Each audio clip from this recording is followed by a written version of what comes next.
یارانے تیز گام نے محمل کو جا لیا، یارانے تیز گام نے محمل کو جا لیا، ہم محو نالائے جرس کارواں رہے۔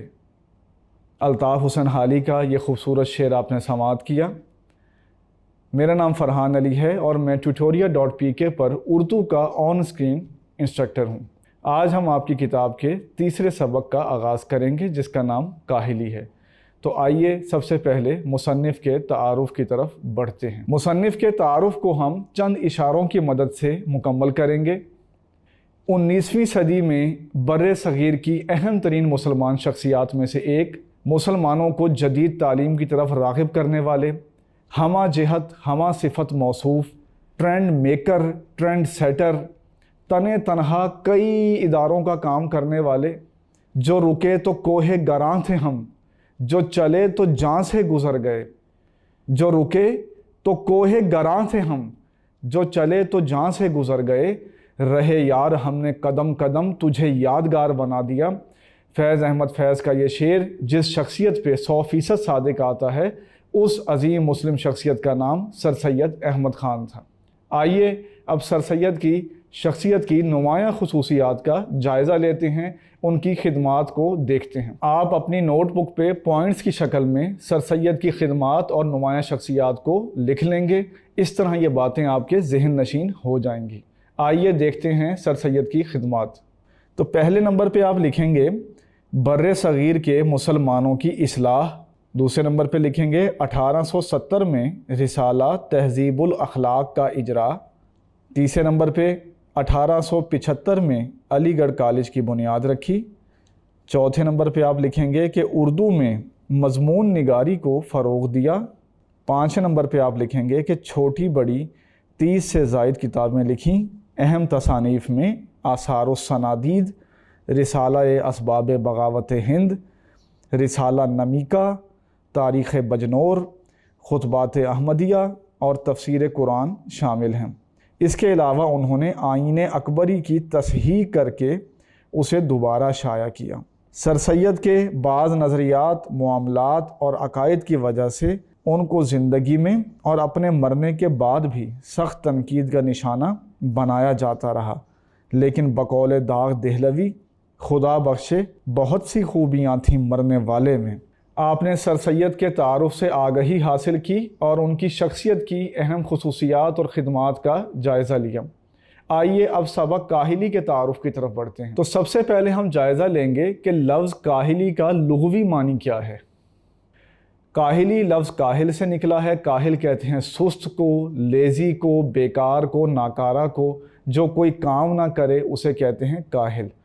تو کاہل میں کیا خصلت ہوتی ہے؟ اس میں کاہلی ہوتی ہے، لیزینس ہوتی ہے، کہولت ہوتی ہے، کاف کتاب والا اور ہے کوہنی دار، واو لام اور تے، کہولت، جس میں کہولت ہو، جس میں کاہلی ہو اس کو کاہل کہتے ہیں۔ تو اس سبق میں لیزینس کے بارے میں بتایا گیا ہے، اس کی مذمت کی گئی ہے اور اس سے روکا گیا ہے۔ اب ہم کاہلی کے مترادفات کا جائزہ لیتے ہیں۔ تو جو کاہلی کے معنی ہیں وہی اس کے مترادفات بھی ہیں۔ آپ کاہلی کے مترادفات میں لکھ سکتے ہیں تساہل لکھ سکتے ہیں۔ یہ آپ کو ہم ایک نیا لفظ بتا دیتے ہیں، تساہل۔ تساہل کہتے ہیں آسانی تلاش کرنے کو، ایز کو، ایز کو کہتے ہیں تساہل۔ خواہش راحت و آرام نہیں رکھتا ہوں میں، تساہل سے کوئی کام نہیں رکھتا ہوں۔ کاہلی کے مترادفات میں آپ تساہل لکھ دیں گے، سستی لکھ دیں گے، بیکاری لکھ دیں گے، تو اس طرح اس کے مترادفات مکمل ہو جائیں گے۔ اب ہم یہ دیکھتے ہیں کہ سر سید احمد خان نے اپنے مضمون میں کاہلی کی کتنی اقسام بیان کی ہیں۔ تو سر سید نے اپنے مضمون میں کاہلی کی 2 اقسام بیان کی ہیں۔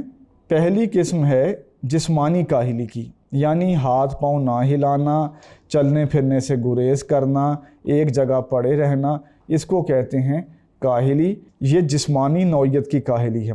دوسرے نمبر پہ سر سید نے بتائی ہے دلی قوا کو کام میں نہ لانا۔ دلی قوا مطلب دل کی طاقتوں کو کام میں نہ لانا، اپنی ذہنی صلاحیتوں کو استعمال نہ کرنا، اس کو سر سید نے کاہلی کی دوسری قسم قرار دیا ہے، اور سر سید کا یہ کہنا ہے کہ یہ سب سے زیادہ نقصان دہ کاہلی کی قسم ہے۔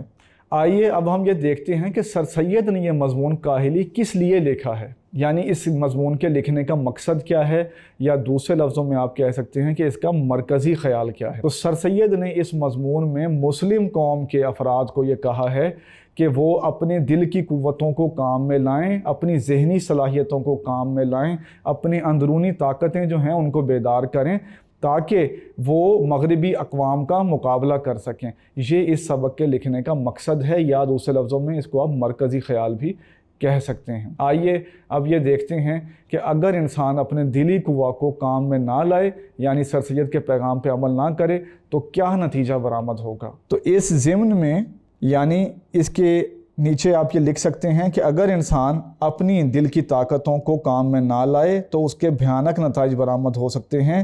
بقول اقبال، نہ سمجھو گے تو مٹ جاؤ گے اے ہندوستان والو، نہ سمجھو گے تو مٹ جاؤ گے اے ہندوستان والو، تمہاری داستان تک بھی نہ ہوگی داستانوں میں۔ تو یہ شعر آپ لکھ سکتے ہیں اس حوالے سے کہ جب انسان اپنی دل کی طاقتوں کو کام میں نہیں لاتا تو وہ تباہ و برباد ہو جاتا ہے۔ ہم نے آپ کے سامنے سبق کاہلی کے مصنف کا اور اس سبق کا تعارف پیش کیا، اس کا مرکزی خیال پیش کیا۔ اس سے اگلی ویڈیو میں ہم اس سبق کا خلاصہ پیش کریں گے۔